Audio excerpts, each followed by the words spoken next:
So today I'm going to plant climbing French bean Blue Lake.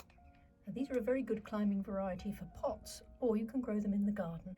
So here I'm going to use these little terracotta thumb pots, a very useful size for things like beans. So what I do is literally put some compost in. This is peat-free compost, and I just put 2 in each pot. So, and then normally you pull out the weakest seedling and let the other one grow on. Just cover them gently, like that. There we go.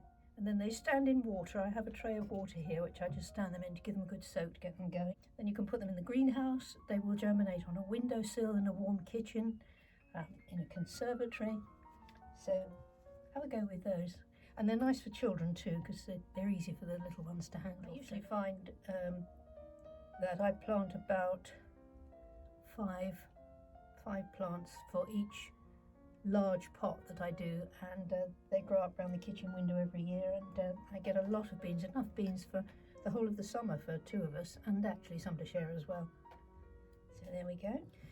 Don't forget to label the pot, and then you'll know what you've got growing in it. Next thing I'm going to do is some sweet corn. Again, these are nice for children to plant because the seed is nice and big.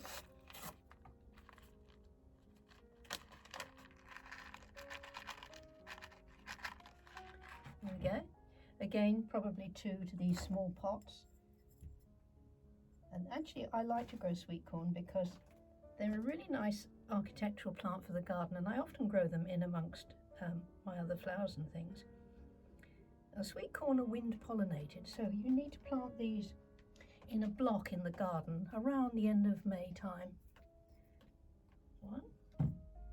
And they make a very nice plant. And I do like to have a bit of structure to my garden, and anything that does 2 things, you know, that's twice as worth its space and time, I'm very happy with. I'm using a peat-free compost here. I've tried all sorts of composts over the years, and this one is pretty good.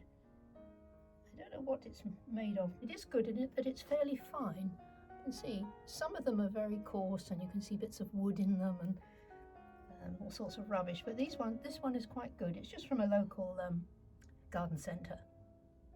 Always works out a little bit more expensive than peat-free, but then, you know, they have to make it, don't they? The other thing about sweet corn is, a lot of you will know who grow your own vegetables, of course, but for people who don't know, it needs to be eaten really fresh. So if you grow it in your own garden or your own allotment, and you can pick it, and when it's ripe, and boil it immediately, put it into boiling water, or as soon as you can after harvest, you'll find that it's the sweetest sweet corn you ever tasted. I don't know how long they keep them in the shops, but obviously they have to travel some distance to get to us, and they're just not the same. So do try them. So these are going now into my tray of water here to have a soak, and then I'll be putting them in the propagator. So here they are going into the propagator. That's the Blue Lake climbing bean and the sweet corn. So they'll probably take about 2 days in there, and then I can take them out. As soon as they germinate, you need to get them out because it's too warm in here for them. Ooh, lovely temperature. So hopefully they'll be happy in there, and then I'll have plenty of sweet corn. I have grow lights here, which I bought this year, and they've been very good at helping things to germinate.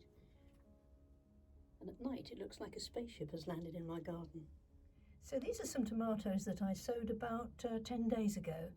And as you can see, they've come up rather nicely. This is a trailing variety, and I thought I'd try these in some hanging baskets and pots and see how they go.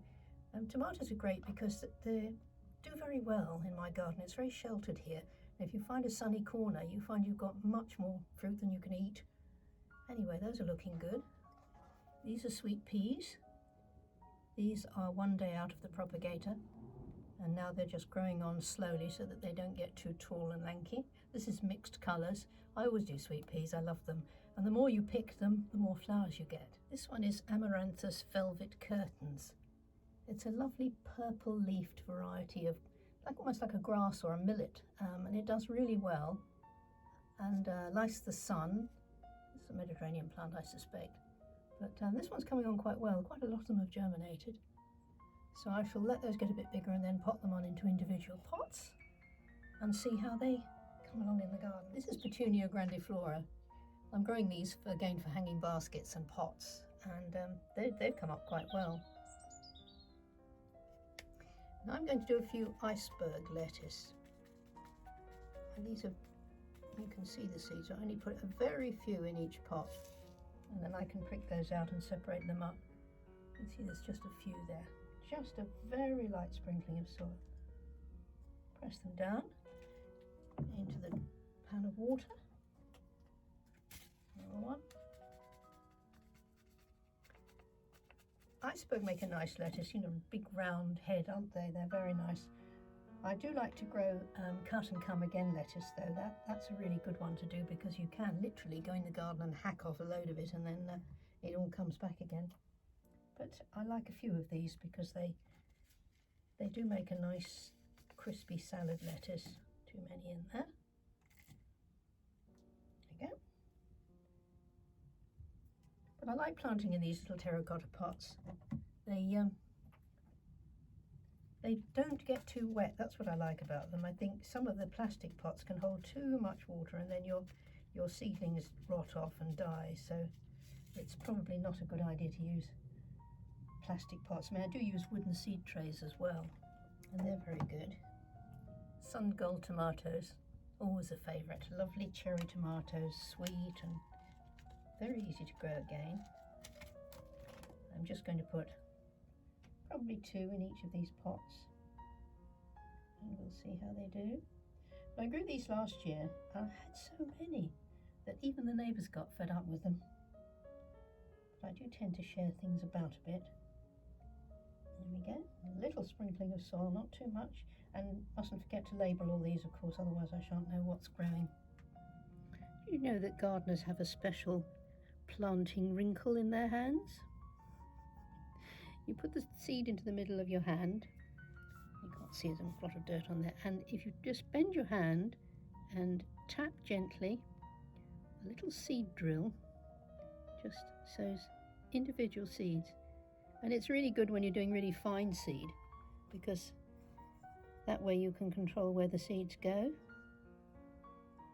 So that's the sun gold.